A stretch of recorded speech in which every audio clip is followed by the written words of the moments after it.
I get asked all the time, what is a vigilante? What does it mean to be a vigilante? And so to explain that, I'm just going to kind of explain where the vigilantes came from. When I started the group, I honestly thought there was going to be like 10 or 20 people who really like the scrap that would want to be a part of the behind the scenes, helping pick out the guests and make the questions. And I never dreamed that the vigilantes would grow into what it has grown into. Over 700 like-minded souls. If you're a vigilante, you are never alone. We have members from across the country. We have members from across the globe. And it's just amazing what it's become. If you're in there, then you get to be in the Discord. And the Discord is where we do all of our discussions and people go live and they talk and they ask questions. And we have a channel for bitching and moaning, for presenting classes. It's amazing the fellowship that is involved in being a vigilante. And it's not just that, there's so many other benefits. You get access to the vigilante only swag shop. You get the 15% discount on all merch from Firehouse Vigilance. You get the after parties. You get the vigilante get-togethers when we're all at the same place and we get together and we raise a glass and do a toast and have the vigilante creed. You get the vigilante coin when you hit your 1-year anniversary with your number. The fireaways, the forums, the archives, all of the quarterly projects that are coming that you get to be a part of and get to be behind the scenes on. It's grown into something bigger than I ever imagined. And I want people to know about it. I want people to be a part of it. If you're not a vigilante, why not? I don't know how big it could be. I don't know. I mean, the vigilantes are where the work is at. They're the ones who are getting stuff done. And it's phenomenal to be a part of it. I wanted to get on here and explain where it started, how it came to be, and ask you, if you're not a vigilante, why not?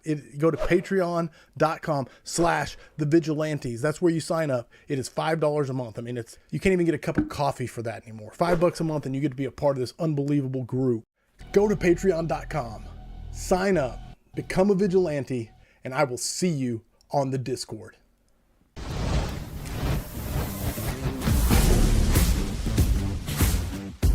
Introducing the Affordable Bailout Prop, another innovative training solution by Affordable Drill Towers. The Affordable Bailout Prop is a durable and affordable training tool that allows firefighters to enhance their skills with real-world training in your parking lot or on your apparatus floor. Most fire departments only require annual PSS qualification, which isn't enough to develop muscle memory. When seconds count, you must be able to deploy your PSS and quickly escape by seating your hook in the sill or using a remote anchor point. With an overall height under 12 feet, a 5x7 footprint, and 12-inch heavy-duty swivel casters with double locks, the Affordable Bailout Prop can be easily moved between your parking lot and apparatus floor. Constructed of pressure-treated 4x4s, the window frame dimensions mimic the Denver drill window prop with a sill height of almost 8 feet, featuring a pressure-treated 2x12 sill. The rappel wall is made of 8 2x10s screwed into batten boards. All parts, including the windowsill and rappel wall, are designed to be easily replaceable if they become worn. A vertical ladder provides access to the deck, which is approximately 4 foot above ground level. In addition to window and ladder bailout drills, you can also train on removing victims through the window, whether handing the victim to another firefighter on the ladder or using the ladder as a high point. Don't stop with rescue drills. Consider advancing a hose line through the window and learn methods to overcome the challenges. Or hone the mechanics of VES, Vent Enter Search. The uses are endless and up to your imagination, creating an enormous value. With its inspiration coming from the events of FDNY's Black Sunday, Affordable Drill Towers donates 10% of all proceeds from the Affordable Bailout Prop to the Lieutenant Joseph P. DiBernardo Memorial Foundation. The Affordable Bailout Prop is available as a kit that you assemble, or fully assembled, where we train you how to assemble in the future. Elevate your training regimen with the Affordable Bailout Prop, setting a new standard in fire department training excellence. Reach us at 84455 Towers or info@affordabledrilltowers.com.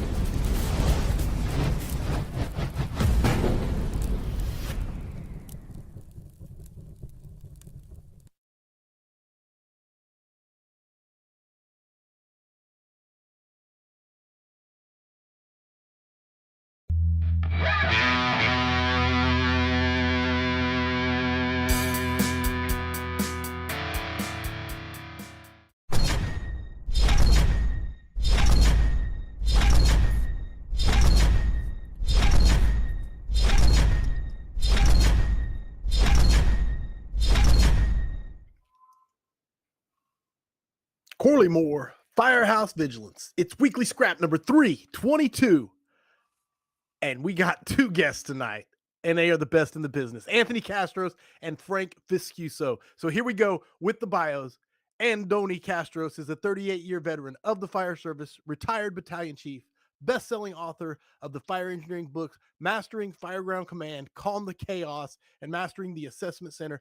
He was the keynote speaker, FDIC 2013, the recipient of the George Post Instructor of the Year Award from ISFSI. Anthony hosts the Command Show, a monthly blog radio show through fire engineering and through trainingfirefighters.com. Chief Kastros and his instructors have taught thousands of firefighters from around the world. Anthony's faith and family are the most important things in his life. The second part of tonight's, I'll say, unique equation is Frank Viscuso, retired deputy chief and the author of 14 books, including Step Up and Lead, Flashpoint, and 35 Things Every Firefighter Must Know and Do. Frank is an international speaker who travels throughout the world, providing leadership training for various teams, industries, including the fire service, EMS, sales teams. He is inside, outside the fire service.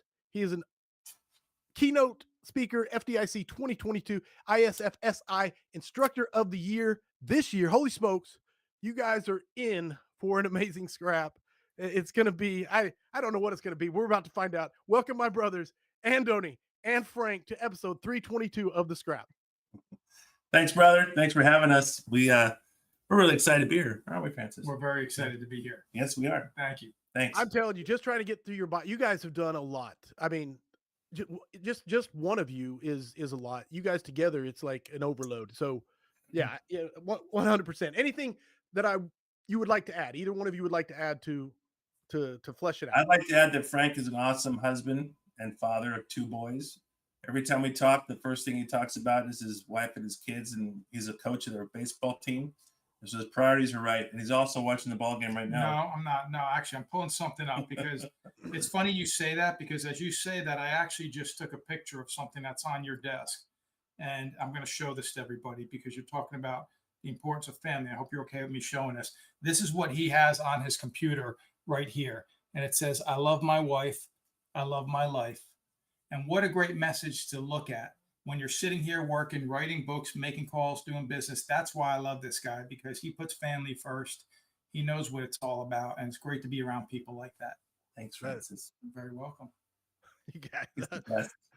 All right, I just want to get to this. So I'm gonna do the sponsors, and we're gonna get going. Affordable Drill Towers. On a mission to bring you cost-effective and versatile training props like the Affordable Bailout Prop, which allows you to practice window bailouts, and ladder high point rescues.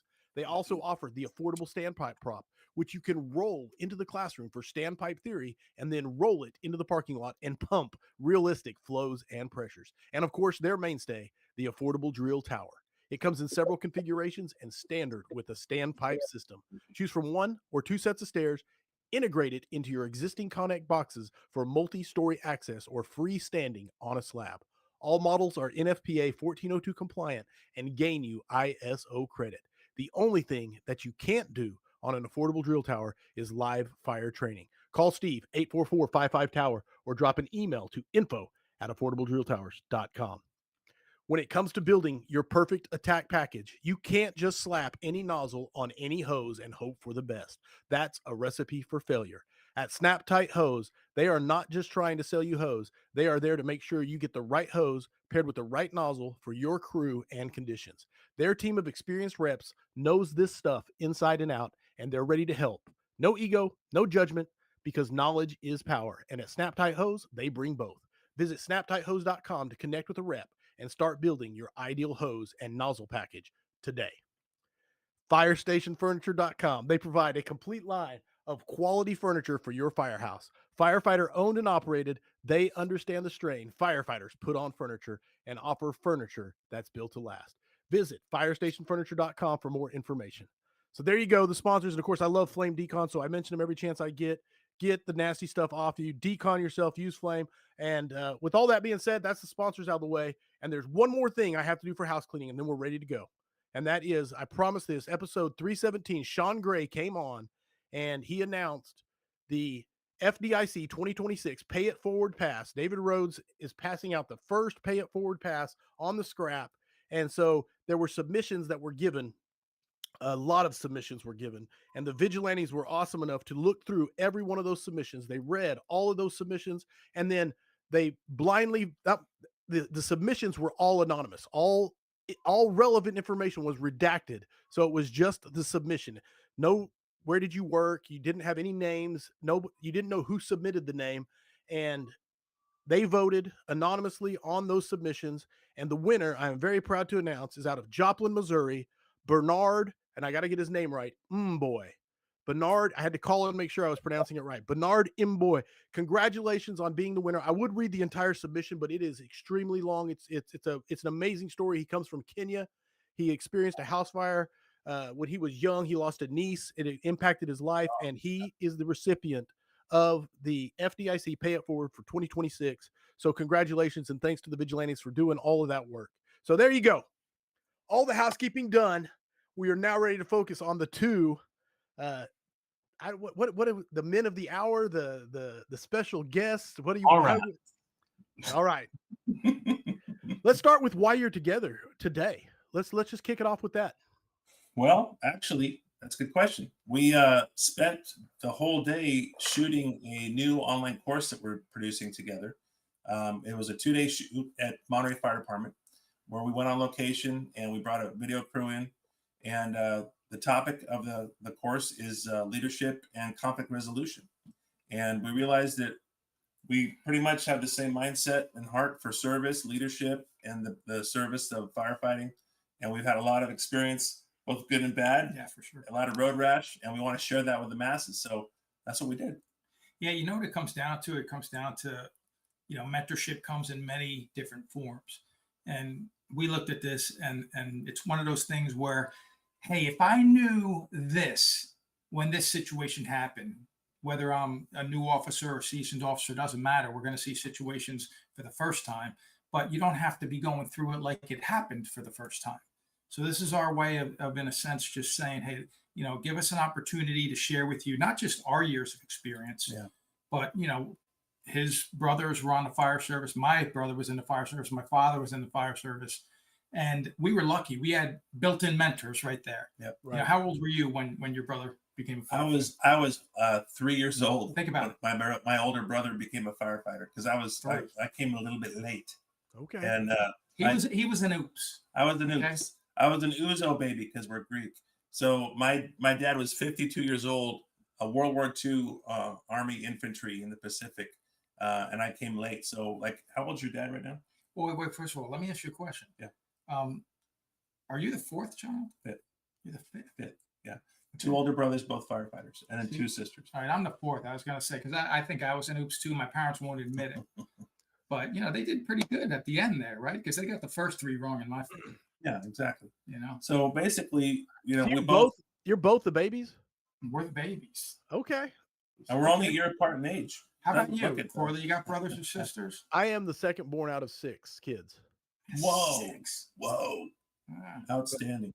So we realized, we met at FDIC eons ago and struck up a friendship like we all do there, right? And as time went on, we realized that we kind of were cut from the same cloth, love God, love family, love being in the fire service, and had a lot of similar experiences, but from different perspectives, Yeah. And like Frank said today, it was a good point. Now, we couldn't probably do a tactics and strategy class because he's from New Jersey and I'm from California, but we could do a leadership workshop in class because leadership's the same wherever you go. It's people, whether they eat pizza pie or sushi. It's all people. Well, listen, and we've been throughout the country. You've been around as well. And you know that it's the same problems everywhere. Right. What's good in your department is probably good in many departments. What's bad in your department is probably happening in every department, and everything in between. So it comes down to, what does it take to lead an effective team? What does it take to actually be a person that can step into a role and make a positive impact in your organization? The reality is, nobody sat there and said to me, let me show you exactly how to do this. Right. I wish somebody did. I mean, Right. The first report I ever had to write as an officer, as an example, was after my very first incident when I was an acting officer. That happened the first day I was riding as an acting officer. I sat down and I said, wait, I have to write a structure fire report. And I suddenly realized, I don't even think I ever read a structure fire report. How come no one prepared me for that? Yeah. And, No. and that's not one of the things we cover in this particular class, but we do cover a lot of things, a lot of challenges that officers are going to encounter. And we want them to know you're not alone. We're here with you. We're going to help you through this. No. Yeah, and- you know, go ahead. I'm sorry. Go ahead, No. Farley. Go ahead, Anthony. Oh, Frank, like Frank said, you know, being blessed to have older brothers, sisters, family, and then mentors in the job itself. We are passionate about giving that back and writing and teaching like you are. And we realized that one way to do that in mass is to create a dynamic and fun online course that everyone can get to really quickly, real easily. And so Frank kicks it off with leadership and teamwork and how to build a good functional team. And then I bring the back end with conflict resolution. That came out of a training we did. We had a contract with the Los Angeles City Fire Department that lasted several years because it was actually over COVID. So we had to kind of keep moving through COVID. But long and short of it is we developed an online conflict resolution course for the Los Angeles City Fire Department just for them. And then we also developed a train the trainer conflict resolution course for them because they realized they had so many officers who were so new that a lot of them didn't have the conflict resolution skills that they needed to function in the fire department. Because as we all know, LA City is phenomenal at operations, right? I mean, they kick butt at operations. They're busy, 106 fire stations. But conflict resolution is something that's really challenging most departments across the country. I know Frank and I talk all the time. Everywhere you go, fire chiefs tell us that, man, I wish most of my problems on my desk should have been handled at the company level by my company officers. And because of that, they've gotten bigger and they land on my desk when they shouldn't have. And the problem is, by the time they get to the chief's table, it's a bigger problem. Than it should have been. Yeah. You know? Yeah. And systemically, we just don't prepare our people to be successful. Like as organizations, we just rely on. Hopefully, you learned it along the way, and if you didn't, well, you're on your own. Figure it out. Well, you combine that with the fact that this like lackluster training, but also this massive egress, this attrition rate we've seen over the past few years, and it's accelerated after COVID. Everyone's getting out of the fire service. Fewer people are getting into the fire service. So there's vacuum of leadership coming up behind us. And, you know, organizations have phenomenal leaders, but they don't have phenomenal leadership development programs to sustain the demand that's coming behind those people retiring. No, it's phenomenal. I'm anxious to see how many modules do you perceive it is the vision of it right now? Well, right now we got one module in the can. We hope it comes out in January, and depending on the reception, we've got a lot more in store. I say you guys got a lot to offer. I know that. So yeah, I hope there is a whole library coming. Yeah. Okay, good. I'm gonna pivot to the audience questions, and of course we can reference, and I'm sure they're going to reference this as we go through it. But Jake J is the first one coming at you, and since we have guests from West and East Coast, do you feel there are different ways or techniques to create winning cultures based on geographical areas? I do. What do you think? Yeah, I would think so too. Yeah. I mean, people communicate differently. People respond to things differently. You know, cultures value things that are different. You know, I know by me, it's a very direct approach to the way that people speak to each other. And sometimes I go to other places and you have to be, you know, a lot more. Yeah, you just have to have a little bit more tact, you know, and how you deal with things. But so I would say yes. No, for sure. When I hear the word tact, I think timing and controlled tone. You have to have a timing and controlled tone in a lot of the country nowadays. California and New Jersey, you could get more opposite of cultural environment in the fire service. Out here, very tactful. There's a lot of need to step around landmines. Back east, it's like, hey, firefighters say what they mean and what they say. And that's what I love. I personally was raised that way, not only being the youngest, but I was in a Greek family. And we all said what we meant and meant what we said. And that's how I was raised. So I actually gravitate more towards people like Frank who are from the East Coast, even though they look ridiculous and wear stupid hats. But I mean, it's great other than that. Do you? Hey, listen, man. I don't know if I ever told you this story, and I won't tell it online because I don't know if it's the appropriate story. No, it's not. No, it's probably not. Stop talking now. I had dinner. Stop talking now. No, I'm going to tell. I had dinner with Joe Pesci not too long ago. And yes, I'm throwing out a name right there. Right on. when you have dinner with Joe Pesci, you got to say. You gotta say you had dinner with Joe Pesci. And the way he spoke, the way he talked, I sat there thinking, I'm in a Joe Pesci movie right now. Okay. And it was awesome. And I'm sitting there thinking, I don't know if anybody would believe that this is the culture in New Jersey. I mean, my firehouse, if you ever watch The Sopranos, right? Satriale's Pork Store, which is like their headquarters in the Sopranos series, that's right next door to my firehouse. Okay. So every day that they were filming out there, they're all out front of the firehouse. They're talking, they're interacting with the firefighters. And as I'm watching them, I'm thinking people that watch this might think like these types of people don't exist. Everyone in New Jersey talks like they're on The Sopranos. It's just funny. It's comical. And you and I, Corley, we've had conversations about this, Yeah. not too long ago. But so the way people speak, the way they talk, I'm so used to it. I'm a hot-blooded Italian from northern New Jersey. To be honest with you, to me that was a problem when I started, in a sense, leading in the fire service. I had a pretty bad knee-jerk reaction, right? Sure. If somebody, listen to what I'm about to say, if somebody did something to me, I took it personal. Now, notice how I started that sentence. They weren't doing anything to me. What they were doing is they were doing stuff that is just who they are. There's a book I'm reading right now called The Let Them Theory. The Let Them Theory by Mel Robbins. Wish I had that book when I became a leader in the fire service. Because the Let Them Theory, this is what she basically is saying. People are going to do things that are going to get under your skin. People are going to say things that are going to bother you. They're going to react in a way that's going to upset you. Let them. Let them. Don't let it bother you. That's who they are. Let them.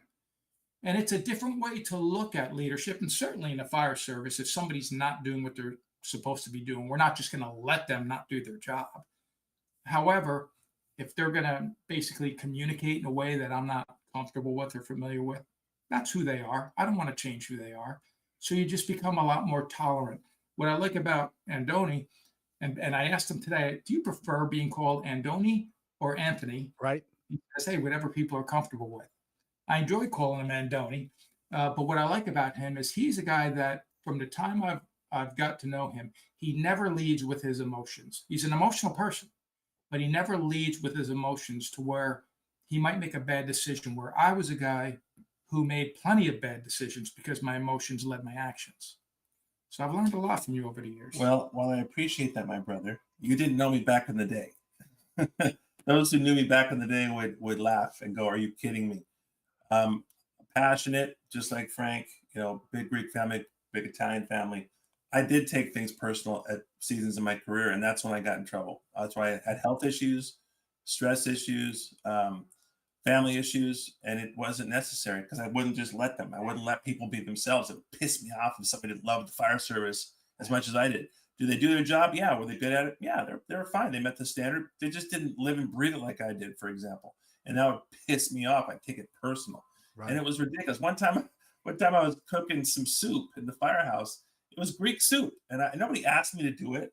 I just felt like cooking it one day, and this one guy didn't feel like eating it, and I got offended. I was like pissed, and I just browed him into like, hey, you didn't freaking eat this soup, man. And he actually's all okay, and I felt bad after, like, oh man, I'm such a jerk. So, but we live and learn. That's the whole point of this training that we're doing is take our experiences and don't make the same mistakes we do. No, absolutely. And what I want to ask is on the spectrum from the West Coast tact, timing and control tone, and I shouldn't say that's the West Coast, but from what you said, all the way Yeah. to the Sopranos in Jersey and say what you mean what you say. Yeah. Where does this class push? Like, is it a combination of the tools? Is it Yeah, it's exactly that. It's a combination because we both come from different perspectives. However, people are the same, even though they may have different dialects and different cultures. Everyone wants to be respected. Okay, everyone wants to be respected. Everyone wants a boss who is consistent, who communicates clearly, who has clear objectives, and who also sets the example. That's universal. Yeah, they want to be known, and they want to know that they matter, and they want to know that they're doing a good job also. So part of our job as an officer is letting them know we see you. I love, and I don't know why more people aren't like this. It doesn't make sense to me.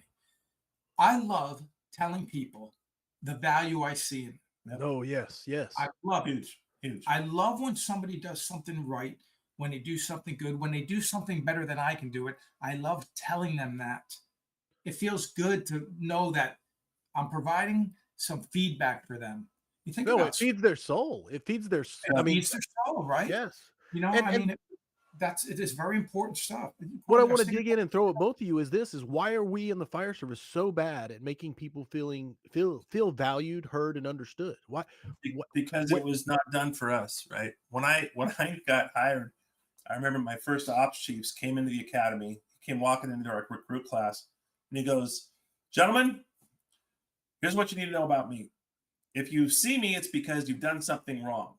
I expect you to do your job. And if you do your job, you won't be seeing me. But if you do have a problem or make a mistake, that's when I'll show up." so, That was it. and I knew a deputy who gave his talk to his new crew, and the talk was, "Your job is to show up, shut up, and do what you're told." Yep.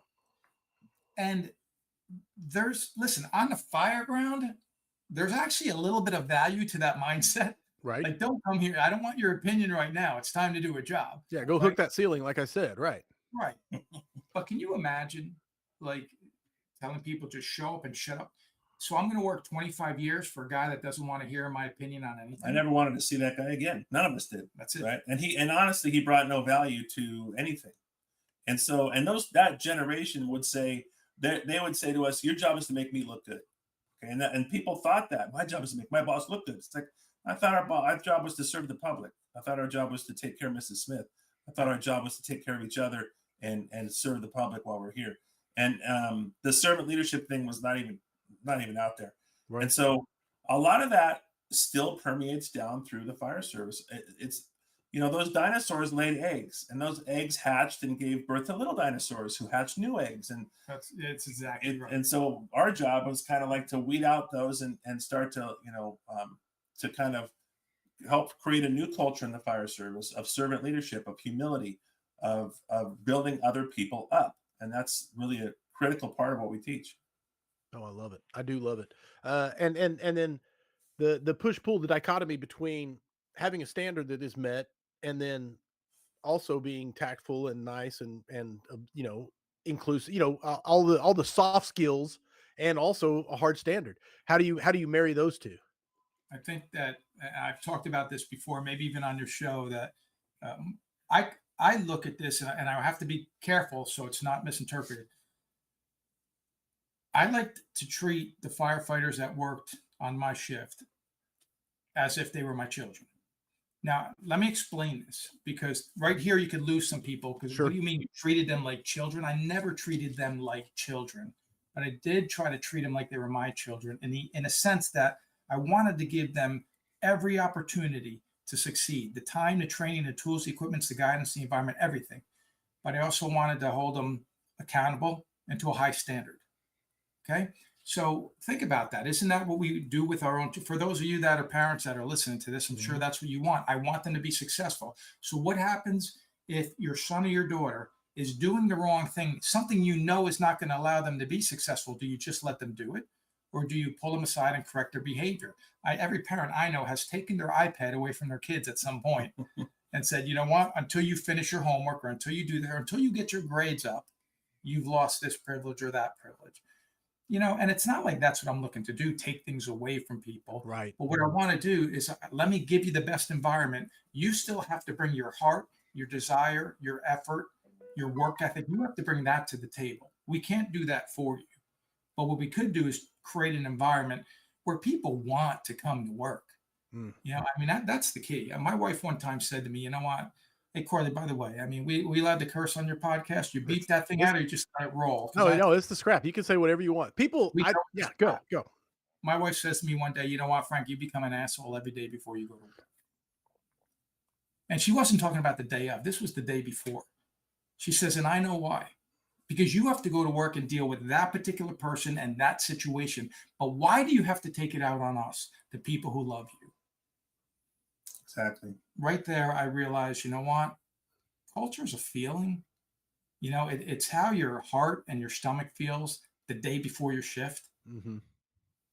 And I didn't really make this my goal at that moment. It shaped into me saying, that's what I want to do. I want to help create better cultures. I want people to want to come to work, and it's never going to be perfect. But what do we have to do to make this a place where you want to come to work? Because if you want to come to work, guess what we're going to get? A better performance out of you. You're going to across care. the board. Yeah. You're going to care. So let's make this a situation. Let's make this a scenario where we give people, with this class in particular, we're going to give you the tools to make people want to come to work. At the same time, we are going to hold them to a high standard. Love it. No, I'm excited for it. And one of the things that you made me think of is there's an internet, meme or whatever it is. It says being a parent's not hard unless you're a good one. Right. And then it is, that's where the difficulty comes from. Being an officer is not hard unless you're a good one. Yeah, exactly. Anyone can collect the check and wear the bars. That's it. Yes. Anyway.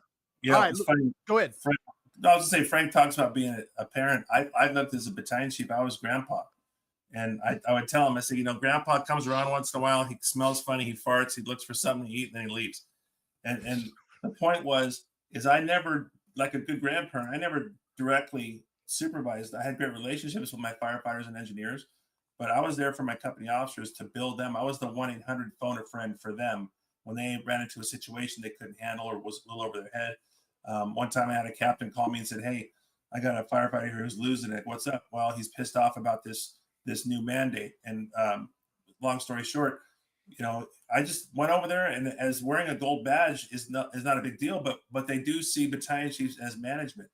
And when a BC comes to give you the time to say why, here's why we're doing this, here's why the department's doing it. He may still not agree with it, but the fact that the chief took the time out to come across the battalion, it's a 20-minute drive, to sit down and give them the why, it's like, what, I still don't agree with it, but chief, thanks for telling me why. And I appreciate you taking the time. And there's sometimes when I just finally had to say, can you just do this for me? Can you just do this for me, brother? And it was just one of those where you're leveraging that mutual respect and relationship, No, and again, you made him feel valued and heard and understood, even though he still didn't agree or get his way, he just at least felt valued and understood. And that's so powerful. I love it. All right, questions from the audience. Luke Stevenson's coming at you from the future, from Australia. Where do you think leadership should focus? On those who are the easiest to lead, where they are already keen and aligned, or those who are harder to lead, the ones who are furthest away from you? That's a great question. Let me start with that one. See, I kind of followed the rule of 5 my whole career. Now, the rule of 5 is this, that I want to spend most of my time with the 5 best culture creators on my team. And here's why. Because a culture creator is someone that has the ability to shape the culture. People listen to them. So now, if I have some, and by the way, they don't have to be the officers, because a couple of the best culture creators on my group were not officers. But I would spend time with them and talk to them about our vision, talk to them about the why, talk to them about what we're trying to accomplish, get their feedback. That's the most important part. And then say, okay, well, what do you think about us doing X, Y, Z? And now what they do is they would leave that meeting or my office, whatever it may be.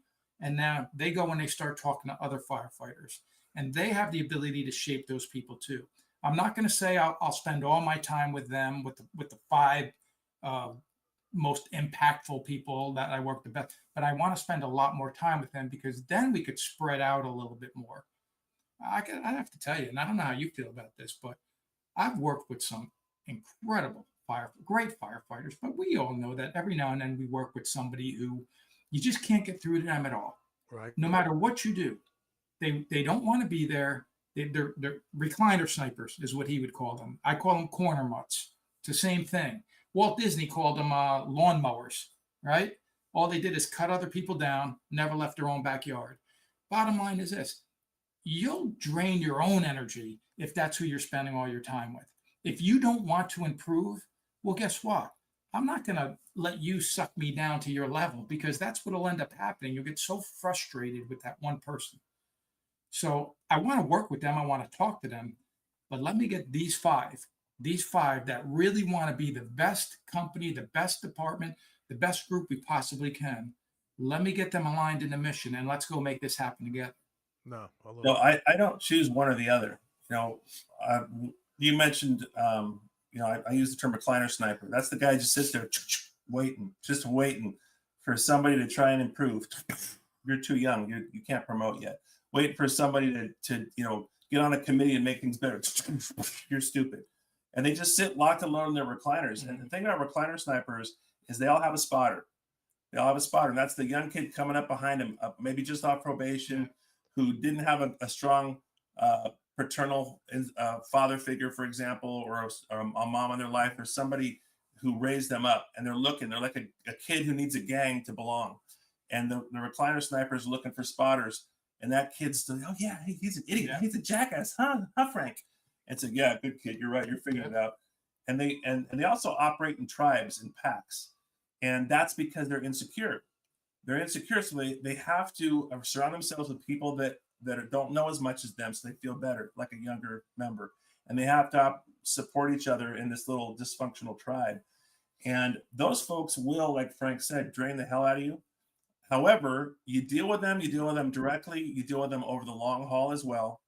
But you realize you also have to reward the good behavior. You have to attend to the folks that are taking care of business.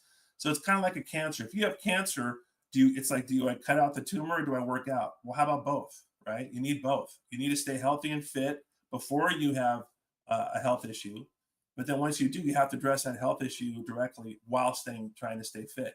And so it's a little bit of both. And I think it's really critical for both. I think the recliner snipers have to be seen, know they're being held accountable and called out. And those who are doing the right thing will appreciate that you're doing that, because that means what they're doing is that much more valuable. Boom. I'm telling you, if that's all you did was listen to that bit, man, that's amazing already.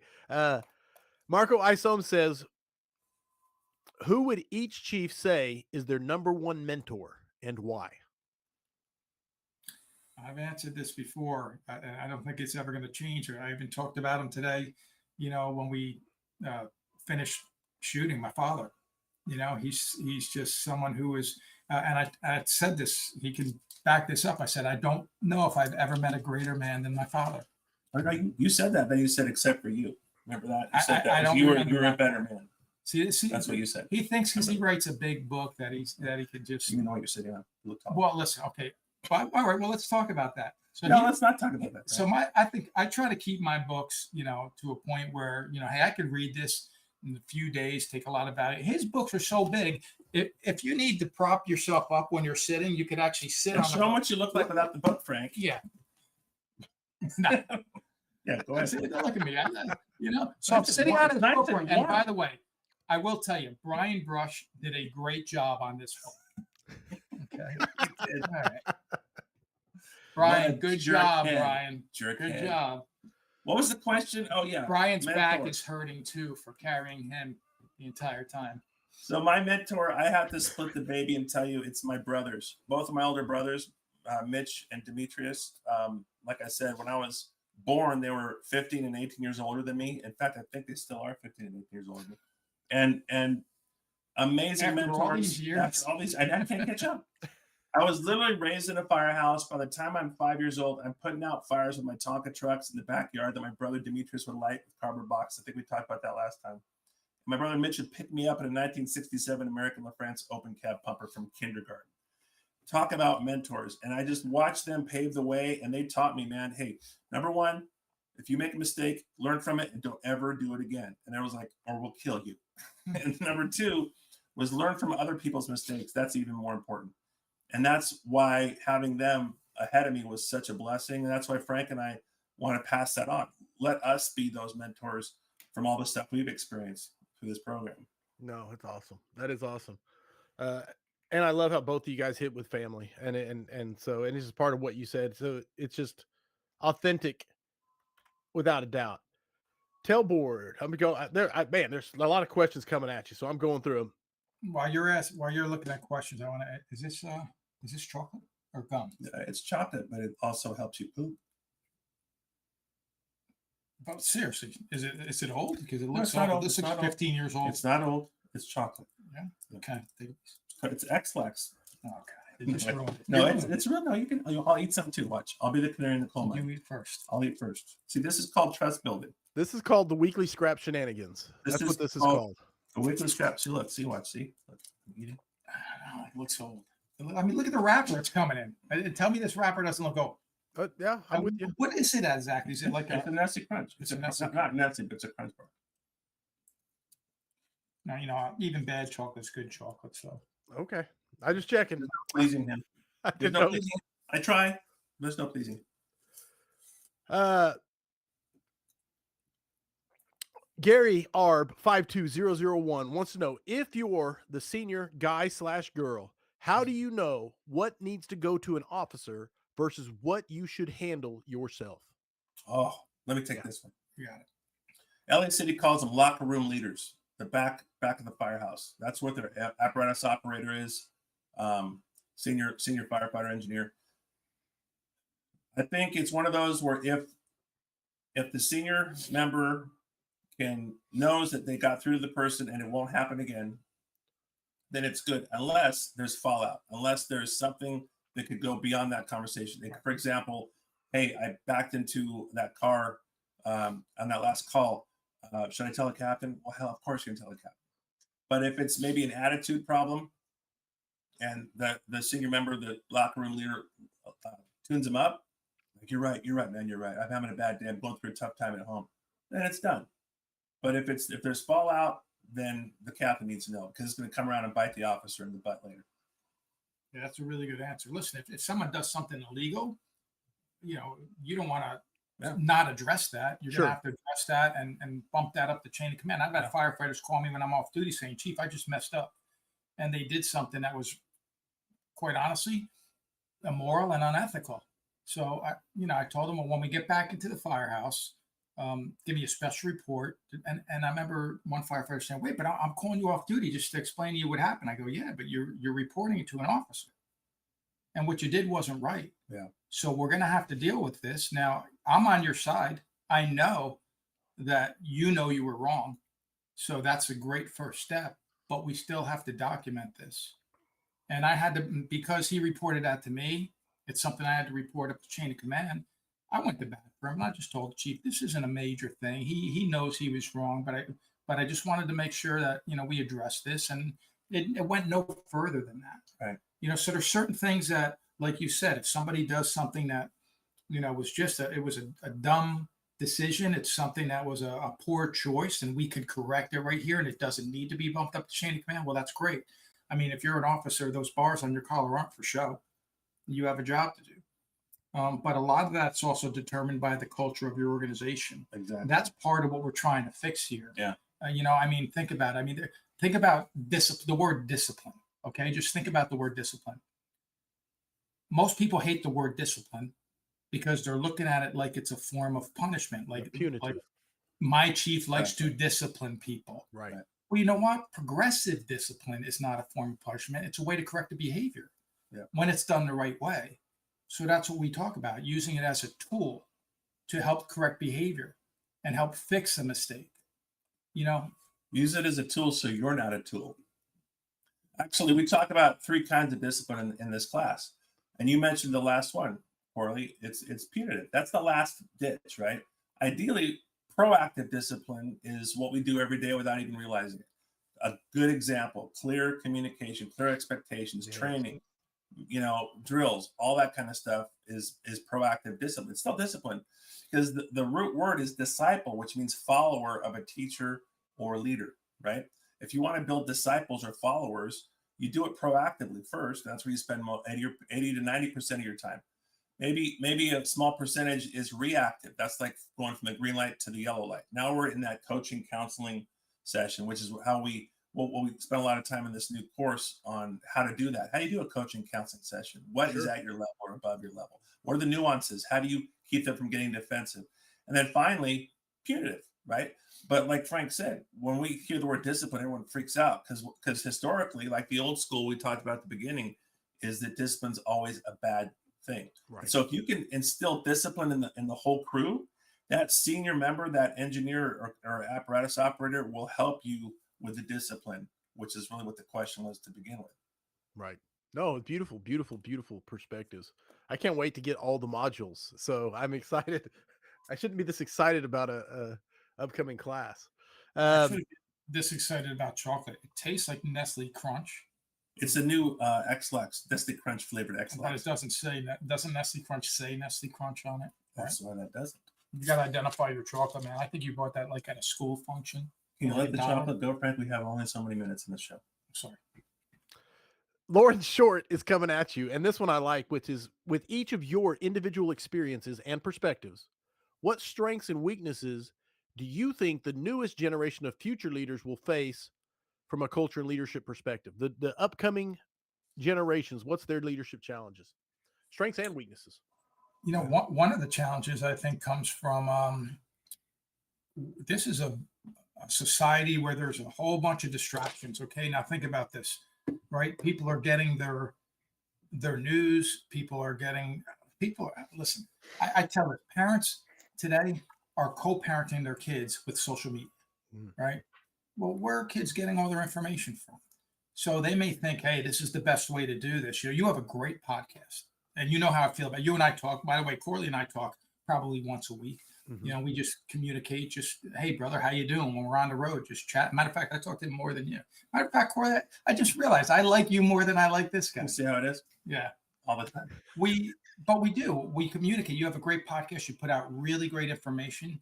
I think you have a lot to offer. Not everybody is out there putting out great content, you know, but people are eating it up. So we can have people that are coming into the fire service that are, you know, maybe eating too much fire service chocolate. It's not, there's no nutrients. It tastes good. It's fun, but it'll make you fat and lazy and doesn't really help you get stronger. There's a lot of that in the world right now out there in the ether in the form of different types of online and social platforms. So you might think you're eating a Nestle Crunch, but you're not. You're just eating some, you know, X-Lax. What I love, dude, I and that's why you're both ISFSI Instructor of the Year award recipients, is how you brought that back to the chocolate. That was actually very beautiful. Well, I think Frank hits the nail on the head, though. This is going to be the biggest challenge, which could be the biggest weakness. So how do you overcome that? You overcome that by getting back to the basics of looking people in the eye, being respectful of everyone, and also being a good listener. And then recognizing when conflict does arise, knowing your people, knowing what inspires your individual members. Yeah. That we talk in this course about the difference between inspiration and motivation. Two different things. They're synonymous for a lot of people. They're not. You have to understand what motivates the individuals in your crew in order to therefore actuate that motivation, which is inspiration. And so you don't get to pick what motivates people, but you better know what motivates them so that you can inspire them. And that is what is going to be crucial for the future of the fire service, because it's only going to get worse. AI, social media, it's going to get really bad for the fire service, because at the end of the day, we're still people serving people, no matter how much AI comes out. Right on. And the thing that gets me on social media is just the sheer amount. I mean, I'm not even talking about like fake news in the way that term's been used. There's just fake articles, completely made up stuff, and you're like, it's not even based on any fact. It's just to get people to click on it. Yeah, and, right. Clicks. Yes, it's crazy. It's not even like misleading. It's just not real. Yeah. No. Well, especially with AI now, you see those interviews like after a sporting event, like a baseball game, and a pro athlete comes on and they're giving it, and you know it's not them. Right. Sounds like them, looks exactly like them. You don't see any flaws, and so you're not even getting. But then you see people commenting as if they think it's real. As if it's real. Scary. Yeah. So I mean, that can happen too, where people are getting advice, which is very bad advice, and saying, "Hey, this is the way I'm going to do it. I'm actually going to go tell my chief he's wrong, and you're an idiot for telling us to do this because I listened to some guy on a podcast or some guy self-published a book and said this is the way you deal with this." And next thing you know, you're brought up on charges, right? And your career is in jeopardy. Well, you know, that's the last thing we want to see happen. And you know, we're sitting here making a couple jokes during the show, trying to keep things light. There's a reason for that. We want people to know it doesn't always have to be this is the way to do it, and that's it. Where you're, you know, like people feel like they're working with a hammer over their head, like so many of us have in our careers at certain times. And that person above you is just waiting for you to make a mistake so they could slam it down on top of you. Yep.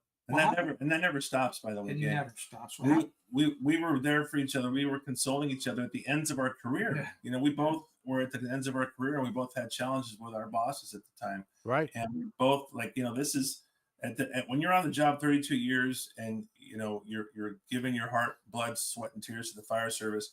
You shouldn't have to worry about some boss above you who is jealous or trying to hold you down or make you look like an idiot or discredit you. They should be thanking you, or at the very least getting the hell out of the way and letting you do what you're trying to do, which is just make the fire service better.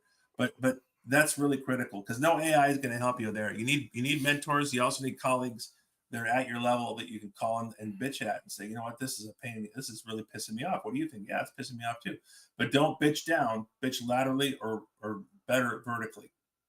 Love it. I love it, man. This is a I will say a master scrap on Master scrap. I like yeah, that. I do like that. Master scrap. This one's anonymous. Anonymous is coming at you and wants to know, and I like this question. How do you start the hard conversation with the senior firefighter if he isn't meeting the standard and the younger firefighters have come to you stating the problems and feel like he has become unfit for the crew? Ooh. You know what? Listen, I've been in that situation before where I've had, officers come up to me and say, I'm having a problem with the senior firefighter who's been on the job 15 years longer, and they're a little bit intimidated by them. And I understand that. I mean, when I became a deputy chief, there were still guys on the job that fought fires with my father. So I get that. And bottom line is, it all starts with a conversation. Listen, what's the number one way to resolve conflict? We could talk about tactics all day long, but here's the first thing that you have to do. Have a conversation with the person you have the conflict with. You have to talk to that person. You have to bring them aside, and you have to just talk about what they're doing right, yes, but also why you're there for the meeting. Let's talk about what we need to correct, what is affecting our team in a negative way, because you can't solve a problem if you refuse to acknowledge it even exists. So you have to be willing to have the hard conversations. That's the key. And it's a difficult conversation, but you have to be willing to jump in there. Well, I can tell you from experience too, that you have to know your people, and you know why that person's obese already, probably, right? And you should look at yourself and go, I should have addressed this sooner. I'm sorry that the crew had to come to me, right? As a battalion chief, let's say a member of the crew comes to you and tells you that they're worried about their captain. That's happened. And you have to ask yourself in the mirror, have I ignored this, or have I not addressed it, like Frank said? So obviously address it, but you have to know that individual. Are they afraid of getting hurt? Do they know they're obese? Of course they do. But what are you going to do to help inspire them, not motivate them? What is their motive? Are they trying to hide? Are they a slow station? Are they trying not to get hurt so they don't drill? Are they avoiding kind of going a little late on calls so they don't have to actually be first in? And so you come back to them and say, okay, is it because you're a year away from retirement and you're worried about getting hurt or killed? Is it because you just don't see the problem? And so that's part of that conversation. I actually had a friend of mine. I had a relationship with a firefighter who I hadn't seen in years. My department was 40 stations, and you could easily not see somebody for several years. And I saw this guy, and he had gained, I'm not exaggerating, probably close to 100 pounds. And I couldn't believe what I saw. And this guy was a good firefighter. Everyone liked him. But I just went, oh my God, I have to say something. And I took him aside and I said, hey, I just haven't seen you for a long time, and I just love seeing you. And gosh, you're so fun to be around. I forgot what it's like to be around you and stuff. But I got to tell you, I love you. Has anyone approached you about your weight? Because I haven't seen you in like 5 years, and I'm really concerned for your health. And he went, it's like nobody ever said a word to him, which is typical of the fire service. We say everything behind his back, behind their back, but not to his face. And he was like, and after that, he actually started dieting and lost a lot of weight. And I don't know if it was me or maybe he just felt convicted, or maybe somebody else had said something to him also, or maybe he asked his wife or asked the crew or something. But, one of my firefighters died on a grass fire because of a massive heart attack, and he smoked like a chimney.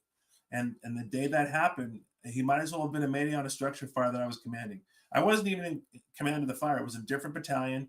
He died of a heart attack because he smoked. And to this day, that was over 15 years ago. To this day, I wish I would have talked to him about his smoking, and I didn't. And I wish I did. Listen, I want to add that. First, I want to say I'm sorry that happened to you, because that must have been tough. That's the worst day, for sure. But to answer this question, I had a captain that got assigned to my group. I've known him for many years, And he was known as being a pretty miserable guy. But that was like a more recent thing. When I was younger as a firefighter and he was a firefighter, I thought he was great. When he became a first level officer, he was great. And then all of a sudden he became jaded. Now he gets assigned to my group and he just was not responsive at all. And I'm like, this is not the same guy. Something happened in his life. What's going on? So I decided to have a conversation with him. I go down and I talk to him. I say, so talk to me. Like, why aren't you into the job anymore? And he confided in me. Like, I asked him the question. He says, well, you know what? I cared about the job for years. And he just went on and explained to me how he feels underappreciated, how he feels like he was micromanaged, how he feels like he was basically pushed down. And I said, you are one of the most talented firefighters I've ever known. And here's the deal. I don't want to confine you. I want to unleash you. We need the passion you used to bring to this fire department. And I need it on this group. It's what we need from our leadership. And I'll tell you what, he opened up. And I can tell you that every time I went and visited him at the station, it was like a different guy. He was into it again. He needed someone to just basically, in a sense, take that lid off the boiling pot of water and release some of that frustration that he had. And most of all, what it was I think someone coming up to him saying, hey, I understand the way you feel, and you're right to feel the way you feel. But that time's over. Right. It's a different time. And I'm giving you the keys right now. So take us where you want to take us. Yeah. It's funny that Frank mentions that. I'm thinking of the exact same thing that happened with me. I call it baggage. We talk about it in the class. It's called baggage. Everyone's got baggage. So we all have it. Everybody on this podcast, everyone listening, everyone on the planet has baggage. And it really comes in one of four quadrants. It's either personal baggage or professional. So it's either your personal life or the fire department. And it's either acute or chronic, right? So it's one of those four quadrants. Acute happened recently. A chronic is from childhood.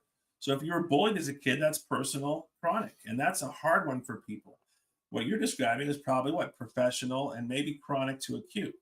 Those are a little easier for us to deal with as officers. Yeah, for sure. And those folks that really were motivated, like Frank said, at one time and just kind of, tapered off, they feel forgotten. And what happens is when a boss comes to them and says, hey, I notice you're not the way you used to be, that oftentimes will spark they'll find those warm embers and the cold ashes that are at the bottom, and that'll get them coming back. I had that with one of my captains. I literally told him, I need you to re-engage, Mav. I said, the Cold War is over. He was pissed off about the merger. We had gone through a merger and he didn't like the merger. It was 5 years old. The merger was 5 years old. And he was a captain leading his crew off a cliff with their attitude. He was getting into riffs with the public, cussing people out on calls. I finally called him out and said, look, the Cold War is over. You're like a missile in a silo from the Cold War in Nebraska, dude. You've been disarmed. You got to stop. It's time to get on board with the new normal. And I'm sorry that you feel that the department has left you behind. I'm sorry that nobody brought you on board, but it's time to get on board. So let's start training. And I brought him a menu of options to train. And the next shift, and he goes, I'll do all of that. That sounds great. Because nobody ever had that conversation with him. Nobody just called him out respectfully and said, hey, let's re-engage. And I want to help you do that. Not just you have a bad, because if I handled the symptom only and not taking into consideration his baggage about the merger, then I just would have said, hey, you can't cuss people out. That's wrong. I'm going to write you up. And I'm dealing with the symptom only, and I'm going to make it worse. It doesn't work. You have to go to the root problem. Beautiful. Beautiful. And I love the baggage analogy, and I love the quadrants, and now I want to see the diagram. It's there. It's awesome, man. Scott Hoke coming at you. How do you approach the issue when your chiefs come to you because of how one of your guys acts or talks, but you see it's not actually a problem, it's just a chief trying to micro control folks? So I had this happen. Okay. I had a new member of my battalion come on board. He was only there for a couple weeks. And my ops chief, the number 2 in my department, called my shift commander, my boss, the assistant chief of the shift, called me and said one of my firefighters was on thin ice, quote unquote. He's on thin ice. You better tune his ass up. He was, old school. And I said, what happened? Well, he pissed off logistics. He pissed off EMS. He pissed off the safety division. He's got this attitude, and he needs an attitude adjustment. So you better tune him up. And I said, okay, well, this guy's a 2-year firefighter. So I'm starting to think, theoretically, he hasn't been here long enough to accumulate a whole lot of baggage, or maybe he had a bad call. Maybe, I don't know. Well, I won't know that until I get to know him. So I went to the firehouse. I called his captain first because I'm a battalion chief. I'm not going to go to him directly. I'm going to go and work with his captain. That's critical. When you're leading leaders, you have to recognize that. As a battalion chief, you're leading leaders. And it sounds like what was asked was about a chief who was micromanaging and going past their officer. So I wanted to go right to the captain and say, what do you know about this new member? And he goes, well, he seems like a good guy. I don't know him very well. Okay. I wanted to see him in his native habitat, right? And so I went to the station after a couple of weeks of them being there and getting this phone call. I immediately said, hey, let's have dinner next shift.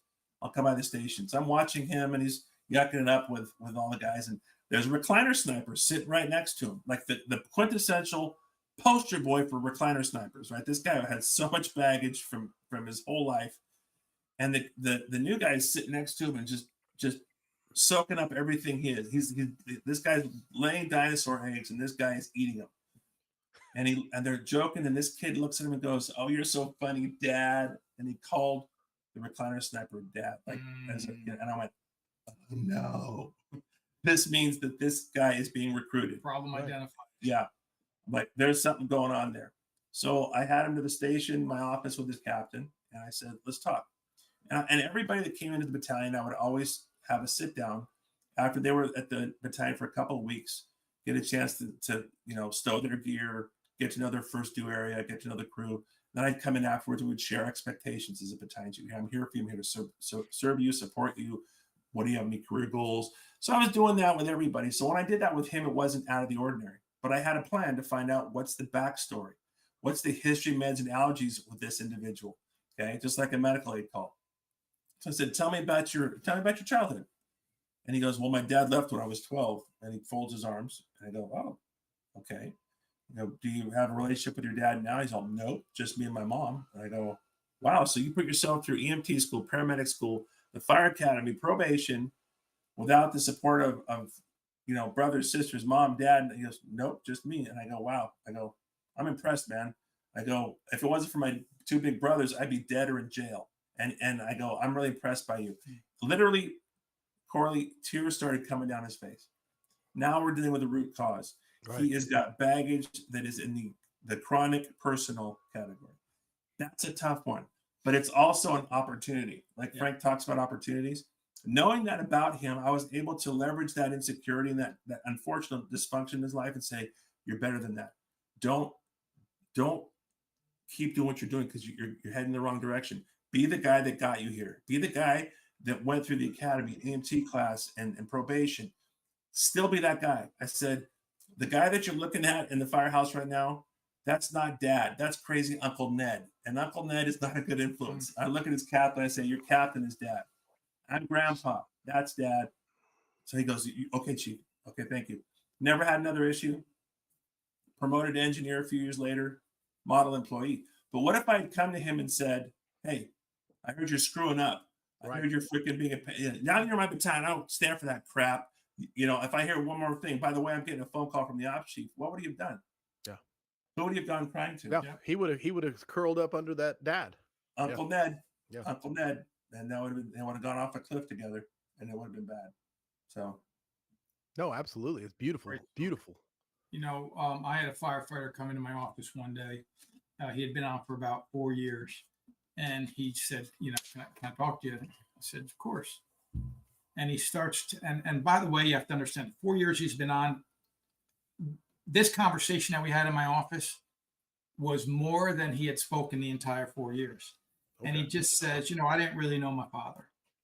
And he wasn't in my life." And he told me some personal stories that immediately made me feel like, wow, that's hard, right? He goes, "But I always had this voice inside of me that told me I'm not good enough." And my first day coming to work, I sat in a parking lot and that voice was loud. And it just said, you're not going to fit in. You don't fit in anywhere. You're not going to fit in here. And so I made the decision I'm not going to take the job. And I went to turn the keys in the ignition to start it to drive away. And there's a knock on my window, and it was you. And I rolled down my window. and you said, "Are you?" and mentioned his name. I don't want to say it for privacy reasons. Sure. And I said, "Yes." And you reached out your hand and you said, "Welcome to our family." He said, "I shook your hand." And I thought, wait, is this really a family? And then you said, "Come on, I'll introduce you to everybody." And I followed you in, and because I didn't know what a family felt like. And I wanted to know. And that day you changed my life. And then he talked about some other things. And he just said, "I just wanted to tell you I appreciate what you did for me, because you'll never know how you made me feel." Sometimes that's all it takes. Being aware of somebody. Somebody's not doing what they're supposed to be doing. Do you think anybody comes to work, Corley, and says, "Today I really want to mess up Right. bad enough that I lose jeopardize my my entire job." career? I hope I lose my job. Yeah, today." I want to lose my job today. That's That'd be it. fun. That's my goal. Nobody comes to work with that. They come with baggage, though. They come with baggage. They come with Samsonites, some people. Mm. And your ability to recognize the baggage and help them check it is all the difference. And that story is beautiful. That's a beautiful story. Chronic, acute, personal, professional, Yep. or either way. But yeah, no, I love that. I love that. I love this one coming at you because we're talking conflict resolution. Bob Reiser. Bob Reiser wants to know, how do we address the issue that so many company officers are conflict averse? They say they will address issues, but when the time comes, they often choose avoidance or not to take them on. You need to train them. It's a simple. It's like asking a captain or lieutenant to size up a structure fire who's never been trained to size up a structure fire. They can't. They're going to talk on the radio and sound terrible. So it's a skill set. It's not just something you say, hey, we need you to resolve conflict, hold people accountable, and all these buzzwords. That's great, but do they have the skill set? And we spent a ton of time, obviously in command classes, we spend a ton of time in simulations, fireground. Well, this class and our leadership classes are human simulations. We do conflict resolution simulations, live role plays. And that's the only way to build those skills so that officer has the confidence to actually engage and take action. Because everything else is just lip service. Woo. I love that because I never even, it almost sounds, well, no shit. You know what I mean? Like if they can't do a size up if they've never been trained, but it's beautiful. I really do love that answer. Well, we teach them how to size up the person in front of them. Can you tell the nuances? Are they sweating? Are they pale? Are they crossing their arms in defensive? Are they crossing their legs? Are they looking away as they talk to you? All that stuff is size up, just like a structure fire. And then you get to the baggage and the backstory. So we talk about also like EMS, history, meds, and allergies. That guy I spoke about had a history of a father leaving him when he was 12. Okay. His meds were really non-existent other than trying to find another father figure. And he was allergic to good leadership, apparently, because he was gravitating towards bad. And he needed to be realigned. And it helped him. And he flourished, just like Frank's guy. He flourished when they, because don't forget, gang, a lot of people come to the fire service because they didn't have a family. This is a form of a gang, of a sense of identity, of involvement. And if we don't do it right, they will bail. And they have a lot of other options. Everyone's having recruitment and retention issues right now, right? Across the whole fire service, especially after COVID. So they will go to 2, maybe 3. I call it the 3 strikes rule. They'll go to maybe 3 departments. And if they see dysfunction in 3 departments, it doesn't inspire them to stay where they feel like they're being fed, they'll bail on the fire service altogether. No problem. It's nothing that none of us in this podcast would ever have thought of. But if you're leading those people. Early, yeah. No, absolutely. Larry Wadsworth. I love this one because it's kind of along the same lines in the vein of what we're talking about. How do you deal with a member of the same rank, but he is not doing his job and he is friends with the boss? So let's throw that wrinkle in there. So he's not being held accountable by the boss. I don't know if I want that one because we're I'll take that one. Unless you want that one. No, well, you could start it.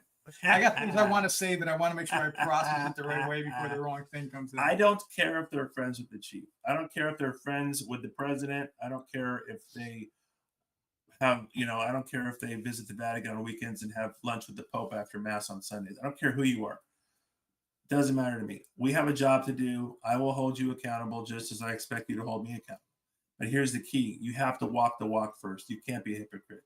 You can't pick and choose. You got to walk the walk so that when you do call that person out, they know that they have nothing on you because you do walk the walk. And so, unfortunately, that happens. People will leverage their relationships with the chief. They'll use the union or their personal relationships to get leverage and be, oh, that doesn't apply to me. And nope, doesn't work that way. I'm just going to hold you accountable. So had that happen, unfortunately, many times.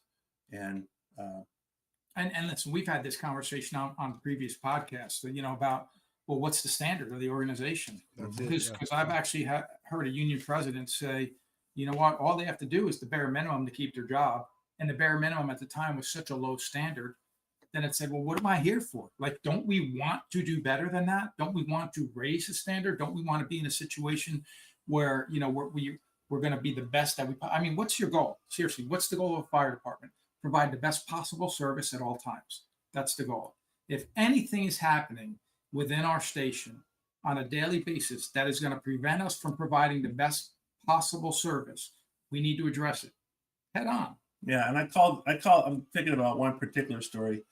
This individual wasn't my rank. He was in my battalion as a firefighter, and he phoned a friend and he got a pass. And I told him, I said, I don't care what pass you got. I'm still will hold you accountable. I don't care. He moved to a different station in my battalion, thinking if I get away from Kastros, I can do it. Nope, I still hold him accountable. And he finally retired. He just like, you know what, this isn't going to stop. And he ran out of phone a friend dimes, and he retired. So just stay on him. And again, we said it, I think, at the top, don't take it or make it personal. Yeah. That is when you get in trouble. If you take it personally or make it personal, you've lost. Yeah. And don't do that. And that's the hard part. That's really, the hard because part. Oh yeah, 'cause, yeah. If you care, you're going to make it and take Right. it personal. Right. So be careful. Slippery slope. Very. No easy answers. No easy questions. And so I love it. This is what we love. no, it's fantastic. Luke Stevenson coming at you again from Down Under. When an issue landed on the chief's desk, when it should have been addressed at a lower level, how do you work your way back down that chain so people don't kick it up the line prematurely next time? Well, first of all, that's how every policy has come to every fire department, because people didn't deal with it at their level. It made it all the way to the chiefs. And next thing you know, the entire organization has to watch the apparatus at 7:00 every morning, all apparatus, the entire fleet at 7:00 every morning. Why? Because one officer on one shift wasn't getting it done with their shift. And then that officer was told by the officer that relieved their crew, why aren't you getting this done? You're not doing it. We have to do it. And they said, well, that's your chief making you do it. We don't have to do it. Well, the rig's dirty. It doesn't look dirty to me. But, that might be your interpretation to us. Hey, why, you think it's going to go faster if we clean it? Well, now we have to do it. You know what? Eventually that conversation goes to the tour commanders. And if it doesn't get solved at that point, eventually that conversation goes up to the chief of the department, and the chief says, if you can't solve it, I'm going to solve it. Here comes the policy. Everybody gets punished. The problem is that happens far too often in the fire service. I'm using washing the apparatus just as an example. It could be anything. So what we need to do is sit down and we need to explain to people, listen, if first of all, if you can't solve a problem and you're an officer, what kind of game are you playing here? Like, do you really care about the job? Do you really care about your own legacy? Because you know what legacy is? Legacy is what people are going to say about you and me and all of us when we're gone. And so what kind of example are you setting when you're here? Because I know some people that have the reputation or had the reputation of being somewhat difficult to work with. When it came down to it, when those officers left, some people were saying, man, we lost a good one, because they held us to a high standard and they expected us to know our job and do our job. They didn't let us cut corners. They didn't let us cheat. They didn't let us do all the things that the other groups get away with. And now that we don't have that person anymore, we realize that that's what made us the best group we possibly could have been. Well, that's what we want. We want you to be the best that you possibly can. And part of that, if you're an officer, is to solve every problem that you are capable of solving without having to bump it up the chain of command. If you can solve the problem, it's like we talked about on a previous one. Never walk past the problem you could solve, right? If you can solve the problem, solve the problem. If you can't, I would rather you go to your chief or go to your supervisor and say, I need your advice. So I'm dealing with this situation. I'm not sure exactly how to handle it. I'm thinking about doing this or this. Have you ever dealt with this? How would you handle it? Right. A key point of that is, if you go to your boss, be clear. Do you want them to be informed or do you want them to be involved? Hey, I'm just bouncing this off you. I just need some advice. Don't get involved. Stay out of my shop. Yeah. I just need some advice versus, yeah, I need you to jump in here. This is over my head. So Right. Because Right. once you give it to them, it's them. And what goes Right. up the chain of command must come down. And it's not always good when it comes down. Beautiful. Fully involved with 3 exclamation points says, and I like this one coming to both of you, difference between being outside the car as an incident commander and inside the car. oh, I gotta take this one. I'm sorry, Frank. This is mine. You got this.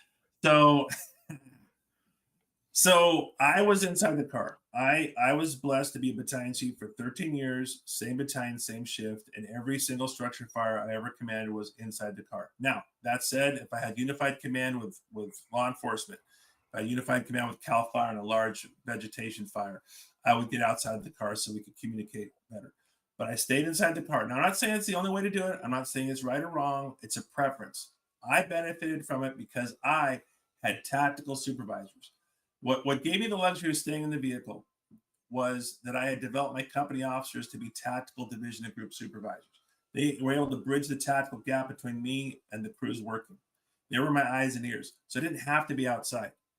Why was that so important? Because the tactical gap is where all the bad stuff happens. That's where the NOSH 5 comes together and gets us hurt or killed, or we miss victims, or bad things happen. You don't have to have a NOSH report to have a NOSH 5 fire. A NOSH 5 fire is when all 5 are present and you probably had a close call, missed a victim, or somebody got hurt, maybe not killed, but hurt, or it was a close call. So for me, being in the vehicle helped me stay in my lane. Tactical was being handled by my soups. I was strategic. I was thinking ahead of the incident in the then what if.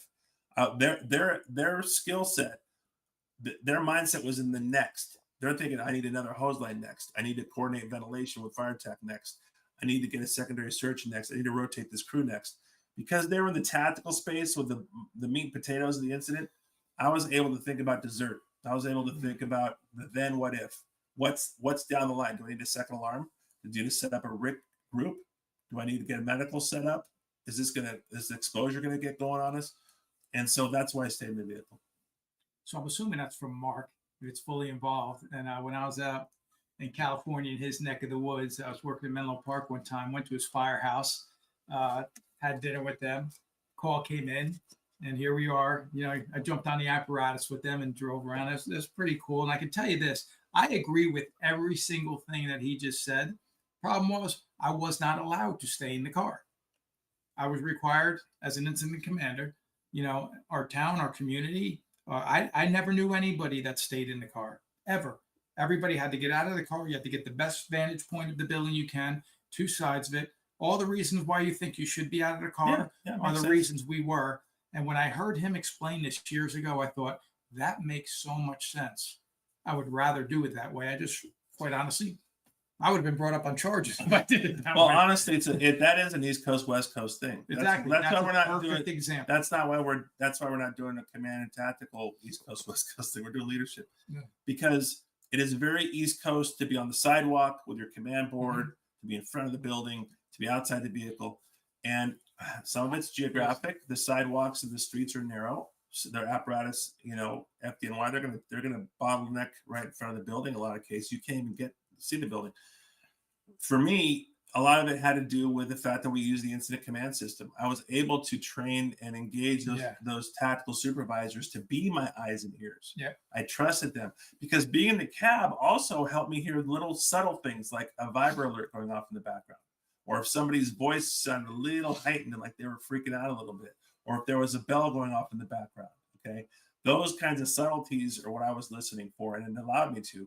Plus, I'm not distracted by the engines and the trucks and the horns and the sirens and the pumping and everybody and their mother wanting to come to the command post and ask questions and see what's going on and give me their opinion and tell me what they had for breakfast. All of that is true. And it's distractions. We didn't have, in my department, we didn't have aides. So if you are the incident commander, you didn't have an aide to help you out with certain things like that. But what I did I liked being at a vantage point where I could see the building, where I had that command board right in front of me. The accountability officer, was moving those parts on that board. I had the rapid intervention team a couple steps away, ready to go if we needed them. And a company would pull up to the scene. They'd walk right up to me. I'm right in front of the building. And they would say, "Chief, what do you need?" And so I actually liked that because that was basically the arena that I was trained in. Right. It was the environment I was comfortable in. Mhm. But again, everything he's saying makes sense. If you have the opportunity to do it either way, I don't think there's a wrong way, but you have to do it in a way where you're comfortable, and your team needs to be trained no matter what. And you have to That's the be bottom using line. division group soups who are well trained. Yeah. Those are the accountability officers and safety officers that oftentimes are given to one person. That's part of their job description around the incident. I love it. I love this one coming. Jeremy Humphrey, he's coming at you from somewhere down in the Caribbean. What core principles? He's on a beach somewhere. I know that he's out there, but he's tuning in and watching the scrap. What core principles should guide the development of a strong officer academy? I like this question. Okay, So a strong officer academy has to have three main components: leadership, management, and emergency operations. Those are the three dimensions. Those are the three dimensions I talk about in our assessment center book, Mastering the Fire Service Assessment Center. That's what we teach in that class. Those are the three dimensions, and you have to do all three. Leadership is about people, and it has a subset of knowledge, skills, and abilities, or KSAs. So when we talk leadership, we're talking communication, inspiration, motivation, building a team, building a crew, conflict resolution. Management is stuff. That's the schedule of the day. It's the records, it's drills and reports and all that kind of stuff. And then emergency operations is where management and leadership come together, but the stakes are the highest. We lead troops into battle, but we manage an incident action plan. We manage resources. And so we manage objectives. And you have to have all three in any kind of officer development program. That's my 2 cents. It's a very good 2 cents. This is why I love this guy. He's not dude, just that was he's very smart. He's got a big brain. Yeah. You know, he does. That was beautiful. Rattled it off like he's maybe said it before. It's amazing. It's like he was prepared for every question that comes his way. Like he wrote the book on it, possibly. It's like he wrote the book. And speaking of the book, I just want to take a moment and I just want to say, what is this called? Mastering Fireground Command. Yes, it is. A great book by Brian Brush. Check it out. Oh, I'm sorry. And Andoni Kastros. Andoni. And here's another one, by the way. And this is the one he's sitting on. Mastering. What is this? What are we mastering now? The fire service. Actually, I read this book. It's a very, very good book when I was studying for a promotional exam many years ago. And Shameless. putting this Thank together. you for the shameless plug. Well, Thank you for the shameless plug. It's Next question.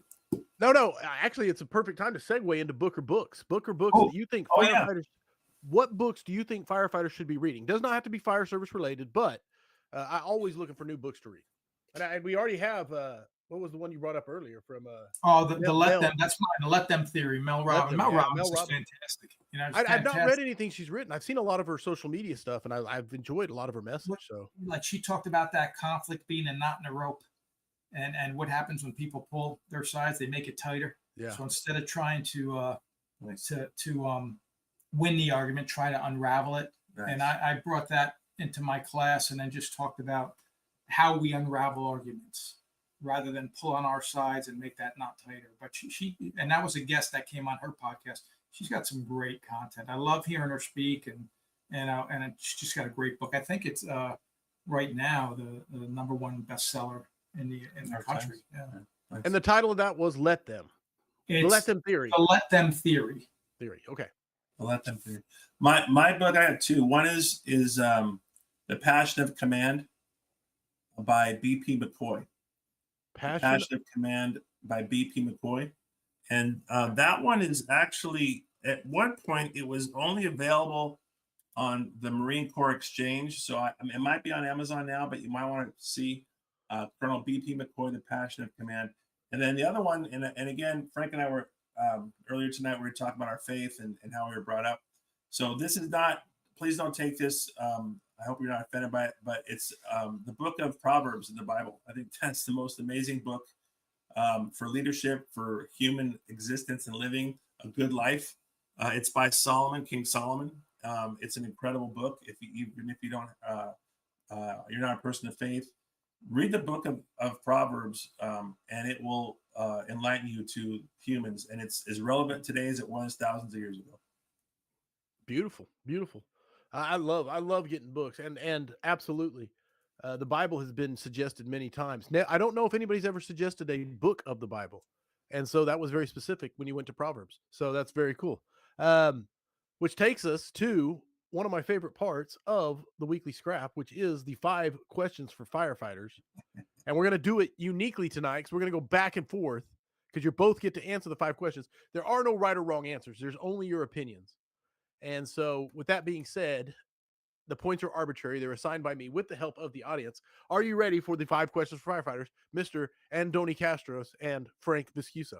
Yeah, I'm just a little concerned when he says there are no wrong answers, because He's competitive. He's going to think every one of my answers is wrong. no, Mr. Baseball that's over not- here. I'm gonna let the audience decide as far as who gets Oh, points. the audience are going to rate our answer. This is a contest. This is a contest between the two of us. It's a fun contest. I don't even know if This is not the race for October. We got Go. number 1, Anthony Kastros coming Yeah. at you. Number 1, you can do anything in the world except be a firefighter. What would you choose to be? Fighter pilot.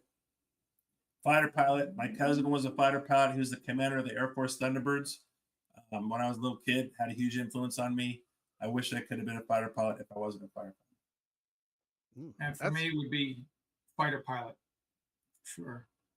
I'm just kidding. I would love to make movies. And you know why I would love to make movies? Because You could look taller on screen. you're such a jackass. No, I would like to make movies because for me, growing up, it was always a great getaway. Just to go to a movie theater, sit in there, and just kind of have a little escape. And I think that helped create that creative part of me where I like to write books. I like to present it. And matter of fact, I wrote several screenplays. I think 7 or 8 of them. So if we have a movie producer here, contact me and let's get together. I really would. I'd like to be involved in making films. And I'd make a film about a fighter pilot, by the way. Sweet. And you would star in it as the asshole boss that nobody wanted Yeah, to there's work four. for. There's 4 more questions. You can Oh, stop. I'm sorry. I give easily max points on fighter pilot and making movies and the interaction. So you guys have won me over already. Number 2, it's Jobtown. It's time. This one's going to Frank first. You're en route and responding. Think of the scene from Backdraft where he slaps that cassette into that tape deck while they're responding to that job. What song are you playing while en route? Well, you know what? I remember in the last one I gave you AC/DC. I got a new one though, because I thought about this since I left there. And Limp Bizkit, Take a Look Around. Take a And look if you're around. not yeah, that song is basically the one that they did for one of the Mission Impossible movies. Okay. Listen to it Okay. because the intro to that song just kind of gets you pumped up. Like, hey, we're about to go into battle, and I'm looking forward to this right now. Hey, It's- and there was a time when Fred Durst ruled the world. I mean, let's be you're honest. not kidding. You're not kidding. Yeah, And, man. and he would get a crowd going. So I used to work out to his music all the time, all the time. I'm just like, this is great. So he's probably going to say Elvis, by the way, but that would be it for me. Limp Bizkit. that is And that our before first that one? was AC/DC. So Are you I'm done? probably getting Are you cool done? points right now. Isn't Let's this see like a how you hard show? do. This guy's a lot older than me, so let's see what he comes up with. All right, and Yes, Tony, Elvis. It is Elvis. A little less conversation. a little A less little less conversation. conversation. A Well, little that's less actually good. conversation. Frank is the name of my favorite song. That's actually pretty good. I It's don't all know. about the action, baby. Close second is "The Bird" by the Garbage Men. The Bird. Surfing Bird. That's the from I- the scene from I Full Metal. definitely- This is my time. No, I won This it. is my But I time. won this. This one. is There's from no Full Metal question. Jacket. Full Metal Jacket. Everyone knows the song I'm 2-0. talking about. See, The I'm having audience, fun. Sam, keep No. tracking the chat or something with the audience as far as I love both songs. At least I don't know about the bird. Okay, so we're just gonna. The Surfing Bird. You don't know what I'm talking about. Is it the Exactly. So nobody's even heard Okay. the song. It has been recommended before. Thank you. They sold 8 Limp Bizkit's never been on? The bird has been on before. Okay, but Elvis was a little less conversation. Was the answer? That's the one that's getting added to the playlist. Yeah. Because there is a playlist out there on Spotify. You can listen to all And these more. while you work out. Second things. Again, killer job, both participants. They're saying Frank won, Anthony won, max points is what they got the scores right now. All right, number 3. Tomorrow morning, you wake up and you are the chief of department. Anthony, you're going first. And Donnie, sorry. You wake up, you're the chief of department. You can do whatever you want. What is the first change you are making? Cancel any Frank Viscuso classes that we're going to be having. Oh, no.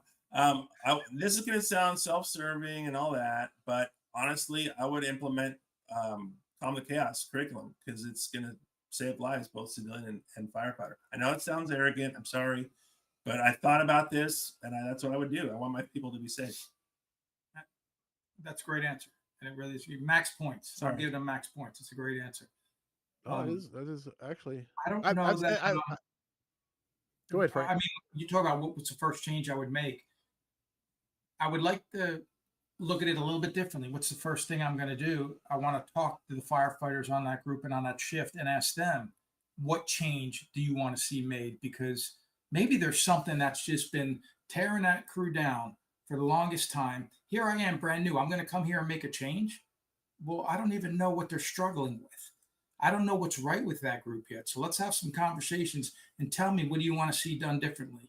And that's how I'm going to base, my decision on what we're going to change. That's why he retired as a deputy chief and I was a battalion chief. Yeah. Well, there you go. And then I'm going to implement Calm the Chaos for everybody. Calm the Chaos and take care of everyone. No, great answers. You guys, there's no wrong answers, man. They're fantastic. I've taken Calm the Chaos when it came to Midwest City. I loved the class. I mean, that was my first Kastros experience too, by the way. Are you still in therapy? Yeah, I'm still dealing with it. I have a nervous tick still. But, yeah, well, stress is contagious. All right, I'll give you the scoreboard when we get to the end. On the clock, who's up? Frank is up on the clock first. You are riding backwards. You are riding backwards on the rig. You're on a 4-man apparatus, truck or engine, your choice. You get to choose your dream company to ride with. 1 driver, 1 officer, and 1 fellow backseat firefighter. And you're on the clock. Go. On the clock, Francis. Okay. I'm going to wait till the last 5 seconds. I'm going to choose this guy as my captain. That's what I was going to say. Listen. I want to be my own captain. No.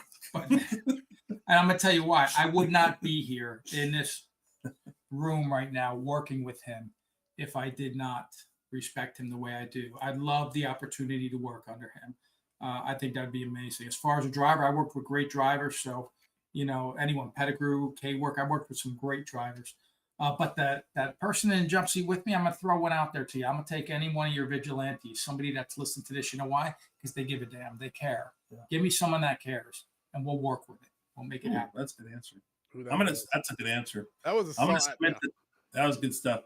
So do I get a fresh clock? You get a fresh minute, a fresh clock. And I want to say, go ahead. I'll give my critique afterwards. Go ahead, Ed. Go ahead. No, I was just saying. Are you done? Can you go, please? All right, go ahead, Andoni. I'm going to keep reversing between Anthony and Andoni. Go ahead. Okay. Well, you know what? I do that too. Sorry. And I was going to say this anyway, but Frank could be the company officer because I know you heard the answer. He takes care of his people. He's beautiful. My engineer will be Jeff Canzati, retired engineer from Sacramento Metro, Station 41, for the best wheelman I ever saw. Traditional, old school, but man, kicked ass. Everything you want in a wheelman. And then my partner backstep would be Kevin Wagoner. I know he'd have my back no matter what. He has the mindset and the wherewithal to get anybody out of trouble. Boom. It's hard to argue. And there's so many ways you can go with that. Because you can go with legends in the fire service that you want to work with. You can go with personal guys that you worked with. Listen, and that's your instinct, right? Like when you talked about, I'm thinking, who would I want as a driver? I worked with great drivers. Right. So why would I not want to work with them again? And I love that you mentioned people you worked with. Yeah. It's great. It's phenomenal. Great answers. And I really loved Frank's when he said any vigilante, because they're the ones plugged in. That was pretty sweet. That was a good, I've not heard it before too. Passionate. I'm gonna acquiesce and give him that one for the vigilante thing. That was good. Well, they did because, they're the vigilantes. I don't blame them. And final question. Who's up first on this one? This is going to me on this one. Heavy fire, searchable space. Yeah. Would you rather be assigned what you're assigned to, the nozzle, or first in doing a VES, window initiated search? VES. Didn't even start the clock. VES all day. Because, and I know it's what we teach is it depends on the situation, right? Because you have to get the victim profile. We talked about the victim profile in our class, right? Not survivability profile, because you already established it's searchable. So I'm going to go for the VES. we saved a little guy on El Camino because of the crew did VES. If they had gone from the front door just off a nozzle, they wouldn't have saved him. And also, if you look at the firefighter rescue survey, the data is pretty clear: 86% survival rate for VES. That's walking out of the hospital. That's hard to argue. That's hard to argue. Yeah, you can argue that. Yeah. Data, and that's why I love the firefighter rescue survey and the actual data. Yeah. Measuring our metrics, absolutely. Frank, same question. Searchable space or the heavy fire searchable space? I'm going with the same answer. VES, listen, it's life safety, incident stabilization, property conservation, not the other way around, right? We got an opportunity to get a life out. Why are we doing this? Why are we in this job? What is it all about? You know what? I got families. I'm looking at pictures of his beautiful daughters right now on his desk, and everybody that dials 911 has a family member that they're relying on us to get out safely. So yes, we need to put the fire out. We need to get the lines in. But if you have the opportunity to do either or, let's get in there and get these people out of there. I love it. I love it. And there you go. The 5 questions for firefighters. And this is the deal. It's the scrap. It's the 5 questions for firefighters. According to the guests, it's not a competition. You guys absolutely crushed it. You guys got max points. 5. But if it was a competition, was a competition, you'll have to ask the vigilantes in the after party. Well, I think I know. I think it'd be Frank because of the vigilante ass kissing answer. And that officially makes it max points for 322. That officially puts 322 scraps in the books. I didn't know how this was going to go. I was not worried. Is not the right word. I was filled with anticipation. Hey, listen, I got it. I'm looking at the screen right now, and I see my beautiful friend Andoni. I see you. We need someone to set up a class where all 3 of us go in and teach together, because that would be fun. Teaching with both of you guys. I'm in. Off the hook. I would love to make that happen. That'd be fun. Let me know. I'll show up. That'd be a lot of fun, because I don't feel like this is us on your show. I feel like this is the 3 of us together right now, and I love the energy. Oh, well, somebody just text me. Oh, look who it is. Dan Shaw. Our buddy Dan Shaw. Another, you know what? Let's make it 4 of us. Let's get that guy on it too. 5, Mitchell. No. See how you forget Shaw, Dougie. You know what, Dougie? I love Doug Mitchell. I want you on my crew, Dougie. You're the captain. I love Doug Mitchell, man. We do need comic relief, so we someone tell Mitchell to get on the scrap too. So you've never had him on? Well, I need anyway. Yes, no, he's not been on. Are we still actually on? Are we actually in the show still? Or are we in the after? No, we're still going.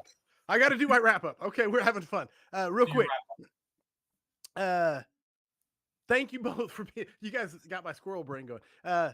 Thank you both for spending your evening with us, with all the scrappers, sharing your knowledge, all that. I want to ask both of you for a challenge. This is something we've been doing new for 2025.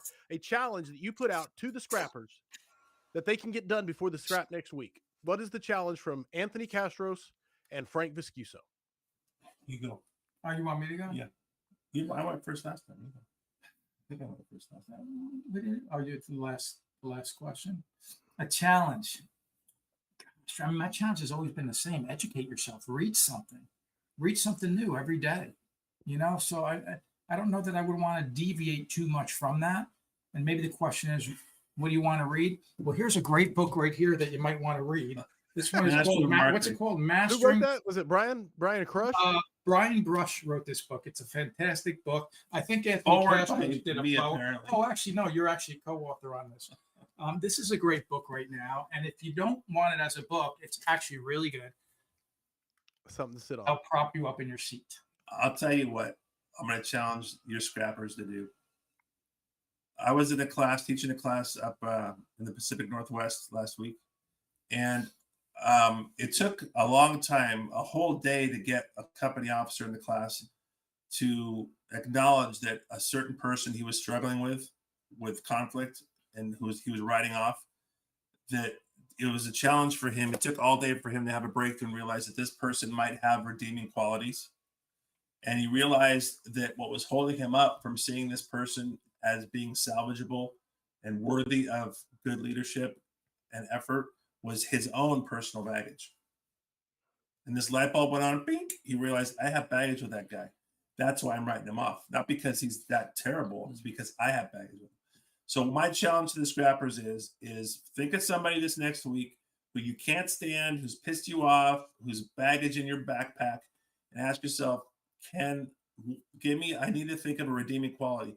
Can I check that baggage with that person and see the value in them? Mm.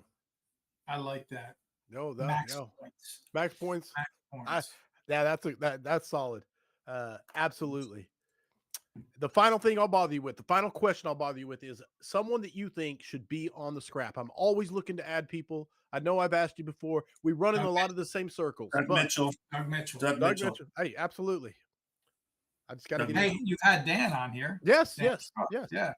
You know, I haven't had this the other you got half. the better part of that duo for sure. Absolutely. Okay, I love them both equally. I love them both equally too. I'm hoping that Doug's listening to this because this is He will hear this sooner or He later. will hear I it. guarantee Dan will make sure. He does. Yeah, bring him on. He's a fantastic leader. He's got Oh, absolutely. tremendous There's great no doubt he needs to be on. That's 100% on me. No, Why are you yelling at us? Why are you yelling at us, Corey? You asked the question. Why you It's- gotta yell at us? It's my default.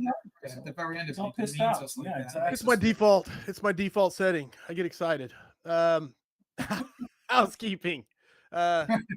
Be a they've talked about the vigilantes. Be a vigilante. Go become one. Go to patreon.com/thevigilantes. We do the after party every week. The guests are invited. We roast the guests in the after parties, and it's a lot of fun. And spoiler alert, if you know, you know, there is the mildest roast of all time, but not the point. It's a blast. Go be a part of it. Coming up next week from Indianapolis, Scott Huff. I'm excited to have him on the scrap. It's going to be a good conversation. And then following that, Mike Torres. If you've seen him teach, you know that one's going to have a lot of what's the right word? Emotion, excitement, energy. Yeah, that's the word. So get ready for that. You're not going to want to miss it. Congratulations again to Bernard Imbai on his winning of the FDIC pass, or his not winning, just the selection for his nomination for the FDIC pass. And man, thank both of you for taking time out of your unbelievably busy schedules and sharing your knowledge, just bringing value to the fire service. It means the world to me that you would take the time to do it. And I can't say thank you enough for sharing your evening with us. Thank you, brother. It's an honor to be here. And no joking aside, you're doing great things in the fire service. And we're honored to be here. It's a privilege. We thank you for that. And everybody that's part of this movement, if you will, for lack of a better term, gets it. And you guys are all the future of the fire service. We need you. So keep doing what you're doing. Thank you. Yeah, man. You're a good man and you're a good friend too. Yeah. So, I'm proud to be here. Thank you. Oh, you guys are too kind. And I will say this about the scrappers is they make the scrap magical. They send the best questions down the pipe so that you guys can crush them. Each and every week they make it magical, and I love them. It would not exist without them. So thank you for tuning in and being part of this that I get to be a part of. So thank you. I love you all. Remember, mutts don't scrap. I hope the tone stays silent unless it is burning. This job will never be safe. So stay smart out there.